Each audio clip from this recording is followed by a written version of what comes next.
Hey everyone, welcome to Seneca Lake Mysteries, the podcast where we explore the unusual, strange, and unexplained on New York's largest Finger Lake. I'm glad you're here. Thanks for listening and thanks for all the support. If you haven't done it yet, please be sure to subscribe wherever you get your podcasts and follow Seneca Lake Mysteries on YouTube, Instagram, Facebook, and Twitter, and also get over to senecalakemysteries.com and subscribe to the website. And of course, if you enjoy the show and you know someone else who might enjoy it, please share it with them and let's keep this thing going. And you can always reach me by messaging me on social media, emailing podcast at senecalakemysteries.com, or leaving a voicemail at 607-307-1167. So this time around, I've got a couple of cool Seneca Lake Monster stories from back in the day. One that you may have heard before if you've done any digging into the legend, as well as another story that you probably haven't heard about a prominent and highly esteemed Seneca Lake area citizen's connection to the Seneca Lake Serpent story. Also for this episode, I'll be covering a very different sort of topic compared to what I've been talking about in the first 11 episodes. Now, back in episode 1, I talked about how the name of the podcast, Seneca Lake Mysteries, might confuse some people into thinking it's a true crime podcast, a genre that's hugely popular right now on podcasts, TV shows, documentaries. So over the years, I've definitely come across some crazy true crime stories, unsolved murders, mysterious deaths, things of that nature. But you won't hear those stories on this podcast because I really don't think they fit into the whole vibe of Seneca Lake Mysteries. I just don't feel like stories of violent deaths or murders or whatever are the kind of thing I'm going for. However, I did come across a couple of stories from the history of Seneca Lake that are maybe technically true crime stories, but the victims of these crimes weren't killed or maimed, and the stories aren't that dark or tragic. But I do think these stories are just plain weird, and I think some of you might find them as interesting as I do. So for this episode, I'll be diving into 2 different stories of people who faked their own deaths on Seneca Lake back in the mid-20th century. And even though they happened many years ago, there are still lingering questions about each case, which I still find pretty fascinating. But before we get to those stories, I'm going to start right here in 2025 with a couple of strange reports in Watkins Glen and Burdett that took place just a few weeks ago. A pair of UFO sightings happened during the last week of July 2025 near Seneca Lake. The first sighting was of an orb that changed shape and color. It was recorded on video by a witness in Burdett on Friday the 25th at 10:14 p.m., while the second sighting prompted a call to the Schuyler County Sheriff's Department, who reportedly followed the unidentified aerial object or objects starting in Watkins Glen towards the direction of Redding on Tuesday the 29th of July around 4 a.m. So the first July sighting in Burdett on the 25th was reported by an anonymous witness to Enigma Labs. That's an app and also a website where UFO witnesses can submit reports and stories, and users can receive real-time alerts when there are new reports. I'll put a link in the description to the site and this specific report, and you can also find the app for Android or Apple by searching Enigma UFO sightings and reports. So the witness left the following brief description on the app along with a video. Quote, "Just got home in our driveway. We saw a light moving in the sky. I grabbed my phone to video. I didn't realize till I was reviewing the video it looked like it was rotating, changing shape and colors. My wife was also present." End quote. So in the 23-second video, the object, which is moving steadily across the sky, first appears whitish blue. The object then appears to change shape, becoming larger while looking like it's rotating and changing color. The light seems to grow smaller at some point while continuing to change color with shades of blue and purple and pink before it disappears behind the rooftop of a nearby house.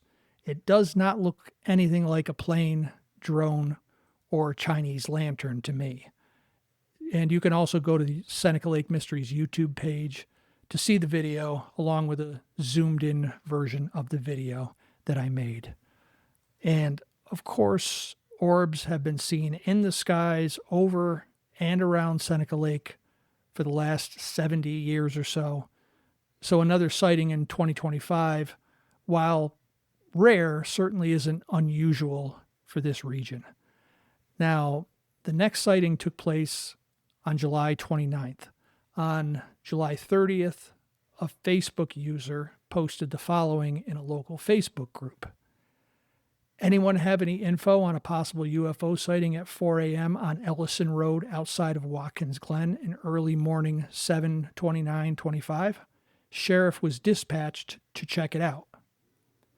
Then another person asked for more information, and this Facebook user provided the following clarification. I was told by somebody that they heard it on the scanner as deputies were dispatched to check it out. Apparently they followed a light or lights north towards Reading. I was hoping to hear more info. That's why I put it out there. I'd like to hear from whoever called it in at 4 a.m. Then several commenters replied and confirmed that they had heard the same report on the scanner, with one person stating that the responding deputy had to ask dispatch to repeat the message. Another user from Watkins Glen stated, I've seen many since December 2024. So although there's no other information on this report, and it quite possibly could have a prosaic explanation like a drone or a meteor, it's worth noting that this specific area along the southwest side of Seneca Lake has seen many UFO reports over the years, particularly during the 1968 UFO flap that I covered in episode 2 of the podcast. And one of those sightings in December of 1968 took place very close to Ellison Road, near Mud Lake Road, the site of this sighting that was reported on Facebook a few weeks ago. So if anyone has any information about these recent sightings, or if you've seen any unusual or unexplained objects in the sky near Seneca Lake, I'd love to hear from you.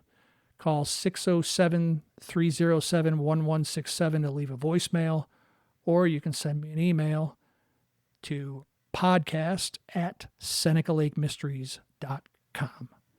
So thanks again for listening, and let's get to it.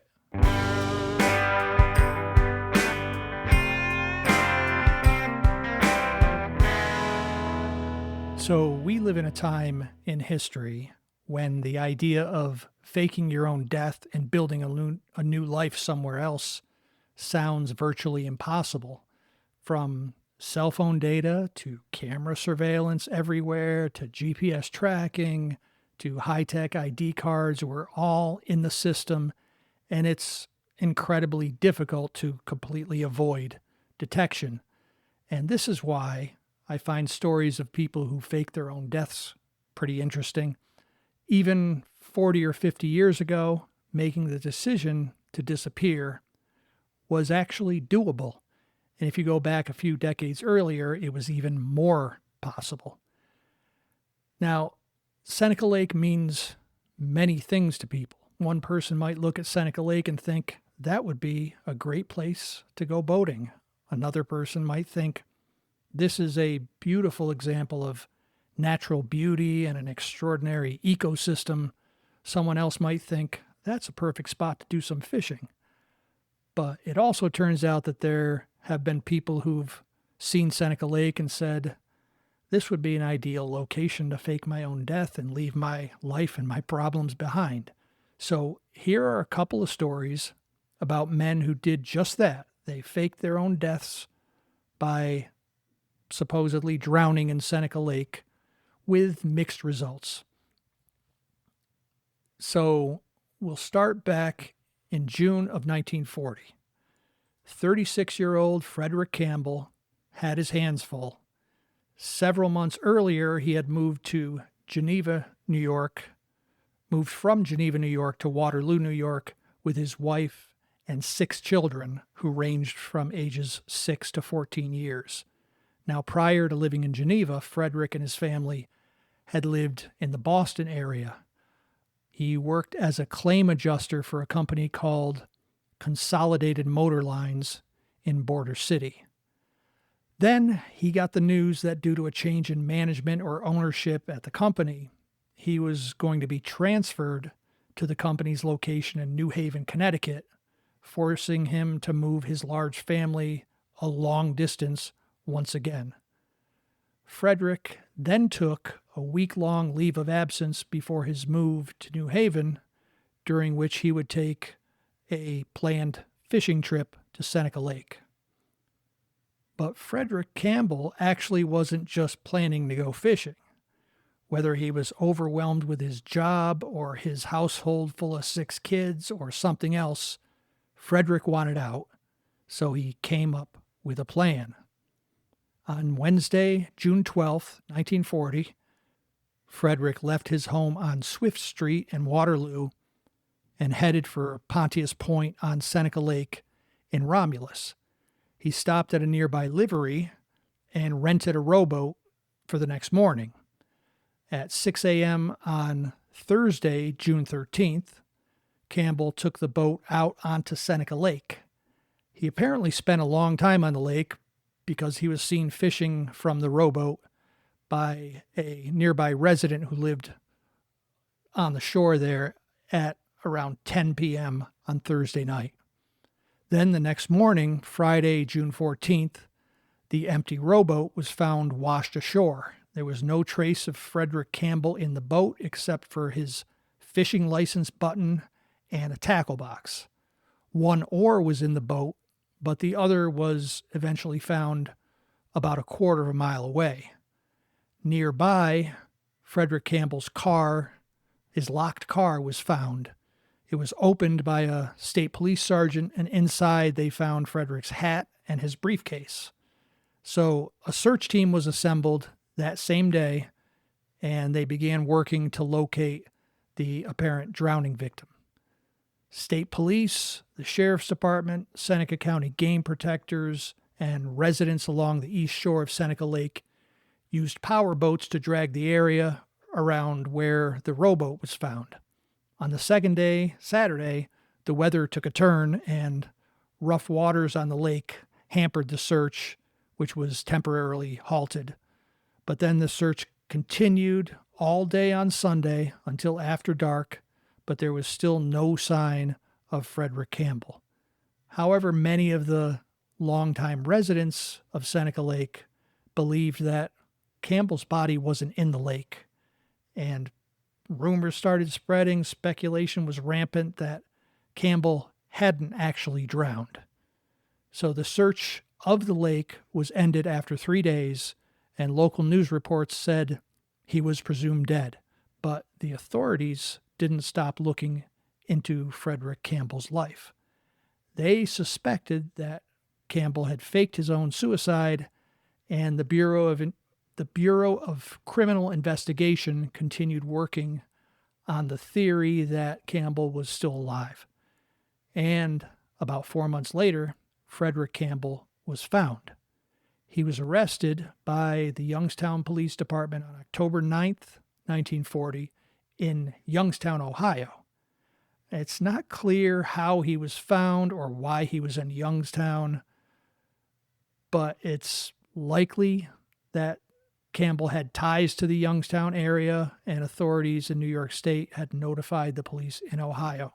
In any case, Frederick Campbell was apprehended and held on $2,500 bail pending a hearing on October 22nd in Youngstown, when he was expected to be extradited to New York State if he refused to go back on his own volition. However, Frederick Campbell volunteered to return to New York State and face the music, so he was taken from Youngstown and delivered to Waterloo and arrived on October 22nd, where he was promptly arrested and jailed on the charge of abandonment. Campbell stayed in the Waterloo jail for almost 4 months until his arraignment before the judge on February 18th, 1941. When he showed up in court, Frederick Campbell pled guilty to abandonment, and the judge sentenced him to probation, although it's unclear how long the probation lasted. One of the provisions of the probation was that Campbell could not leave New York State.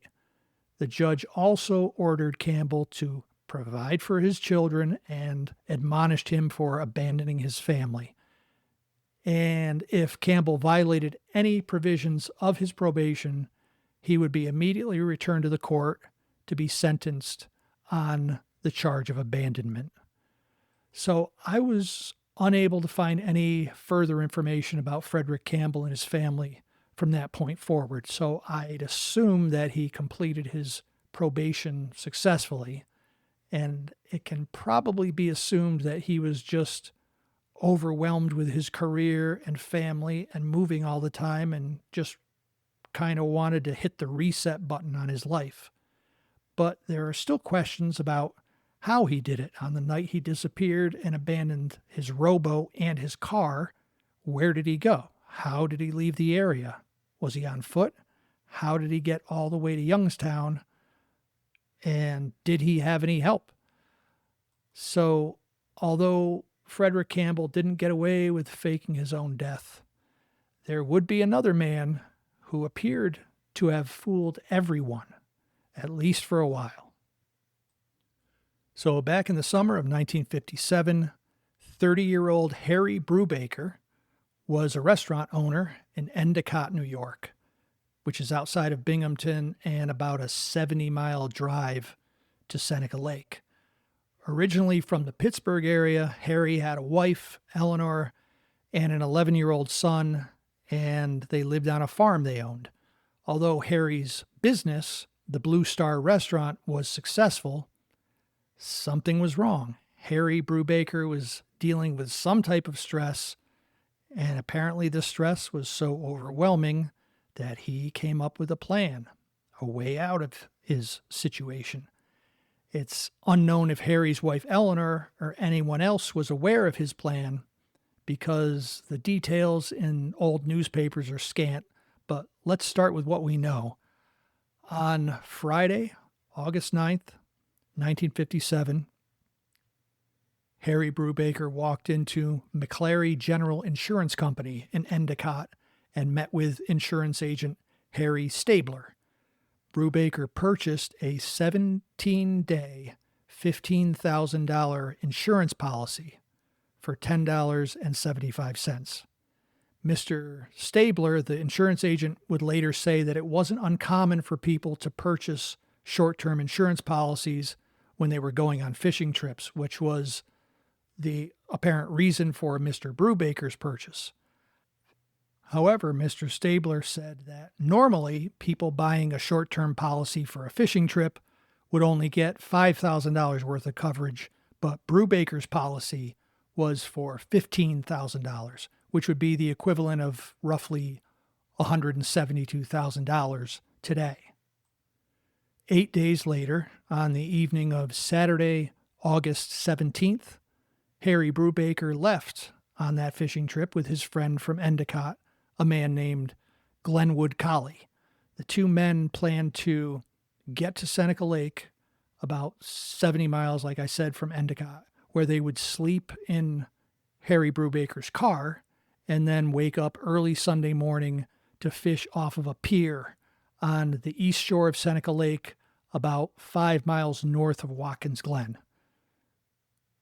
And while Harry and Glenwood went on their fishing trip, Harry's wife Eleanor and their 11-year-old son took a trip to the Pittsburgh, Pennsylvania area to visit family.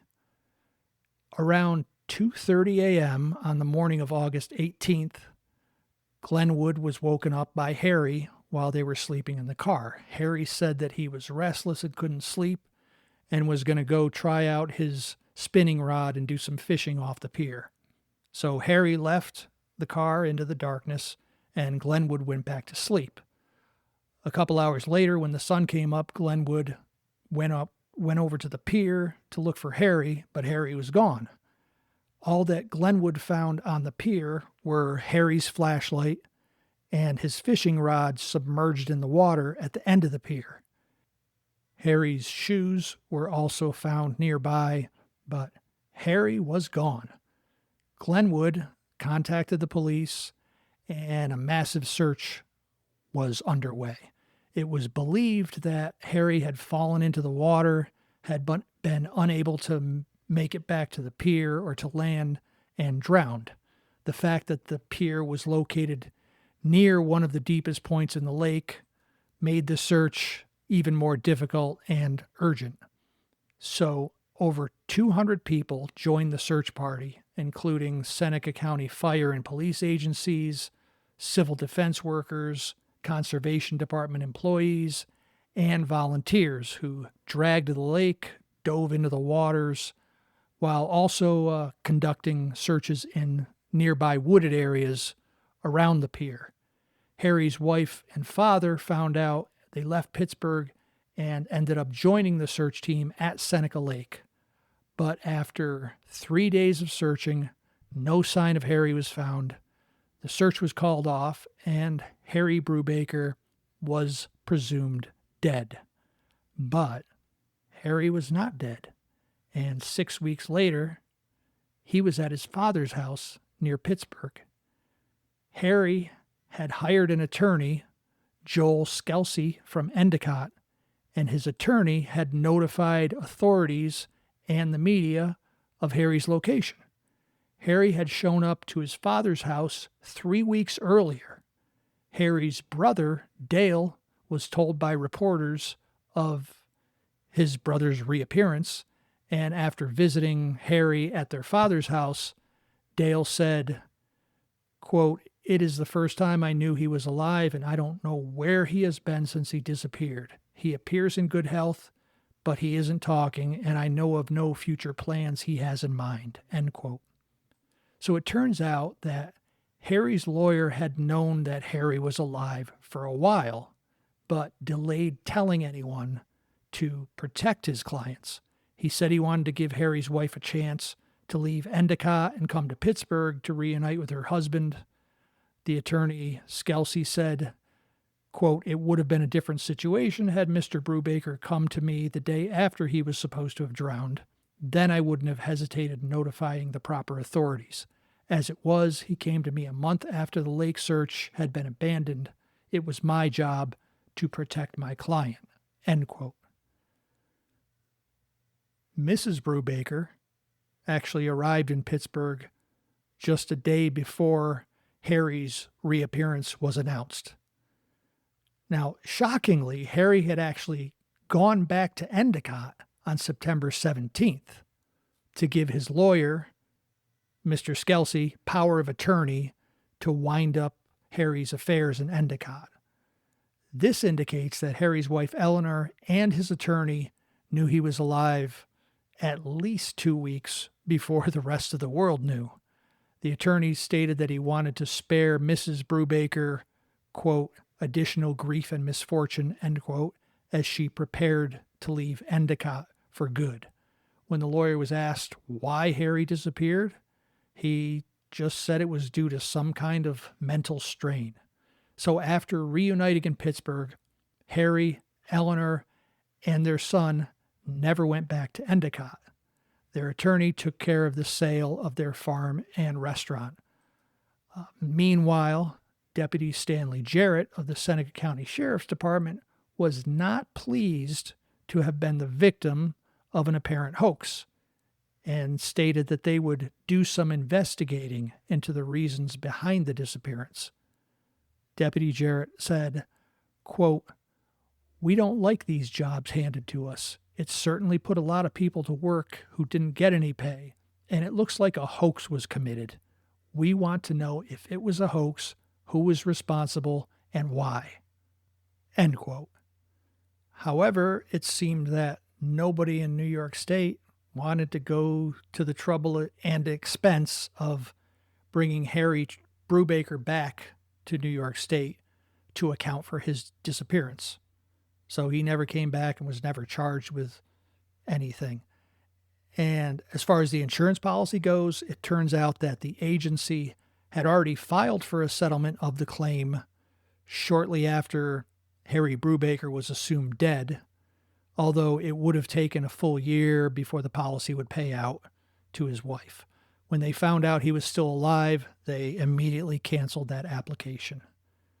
So it seems that Harry and his wife ended up living their lives in Pennsylvania from that point forward. There are no records that I've found that show he faced any legal consequences whatsoever for faking his own death. And in one of the last news reports on the case, Harry's attorney said, quote, "Why don't they leave the poor guy alone? A lot of people tell me that they feel the same way," end quote. It's a pretty good lawyer right there. There are still, though, many unanswered questions from this story. How did Harry get from the shore of Seneca Lake with no car all the way to Pittsburgh? Did someone help him? Did he leave on foot? Did he have another pair of shoes? Because they found his shoes there at the site. Was he planning to disappear and rebuild his life elsewhere without his wife and son while leaving them with an insurance payout? Was he planning to disappear, then they would get the insurance payout and then meet up later? Did he plan to fake his death and relocate with his wife and son? Did his wife know about the plan? Did his father know about the plan? Did anyone help him? Why did he resurface weeks later when it looked like he was going to get away with faking his own death? Did he feel remorse, or did he have second thoughts about his whole caper? I'm not sure, and it seems like these questions will never be answered. Dr. Edward Cutbush was one of the most influential and notable Americans of the mid-19th century. Dr. Cutbush also lived on Main Street in Geneva, overlooking the northern shore of Seneca Lake from around 1830 until his death in 1843 at the age of 71. When he was only 18, Edward became resident physician of the Pennsylvania Hospital. By 22, he had received his MD from the University of Pennsylvania and became the Surgeon General of the Pennsylvania Militia during the Whiskey Rebellion. In 1799, Dr. Cutbush joined the United States Navy, serving as the Navy's first ever commissioned medical officer for almost 30 years. Then in 1816, he co-founded the Columbian Institute for the Promotion of Arts and Sciences, which is a forerunner to the Smithsonian Institution. Then in 1830, he moved to Geneva after accepting an offer to become professor of chemistry at Geneva College, which is now Hobart and William Smith Colleges, where he realized that the area had a desperate need for a local medical facility. He convinced the college's board of trustees to establish the Geneva Medical College in 1834 and was named as the Geneva Medical College's first dean. It was the first medical facility and medical school in the history of central New York. When Dr. Cutbush lived on Main Street in Geneva, he was known in the neighborhood for his mulberry orchard that overlooked Seneca Lake. He harvested mulberry leaves and then fed them to his collection of silkworms, who would spin cocoons of durable and soft and very expensive mulberry silk. So he was quite an interesting guy. But there's one other interesting thing about Dr. Edward Cutbush. He believed in the Seneca Lake Monster. He claimed to have seen the serpent and that the creature had, quote, a body as thick as my leg, end quote. As one of the most accomplished and renowned Americans of his time, Dr. Cutbush had to be considered a highly credible witness, and his belief in the legendary beast, to me, is one of the most interesting examples of forgotten lore in the history of the Seneca Lake Monster. Now, the next story takes place in August of 1914, when a man named Edric McConnell from Watkins Glen and an unnamed young woman were in a rowboat off the western shore near Corbett's Point in Reading. The pair were startled when a large animal suddenly emerged from the water and rushed along the surface towards deeper water. The young woman was so shaken she apparently needed to be taken to the safety of a nearby cottage. Edric took this opportunity to find his friend and acquaintance, John Rowe, and a couple of .38 caliber revolvers. So Edric and John climbed into the boat and returned to the location where the strange animal had been seen, and they waited. It was only about a half hour before the creature abruptly resurfaced, raising its head out of the water. Edric and John got a good up-close view of the Seneca Lake Monster. They said it was shaped like a snake, black in color, about 10 feet long, and 7 to 8 inches around. They said it had a head about the size of a man's with hair that stuck straight up. The two men fired 2 shots, but neither struck the serpent, who plunged back into the depths of Seneca Lake and did not return. Well, that's it for this time around. I hope you enjoyed it. Thanks so much for listening. And if you have any thoughts on any of the topics in this episode, please let me know. And remember to like and subscribe wherever you get your podcasts, and get over to SenecaLakeMysteries.com and subscribe to the email list so you don't miss anything. A new podcast comes out every month on the 7s. I'll talk to you then.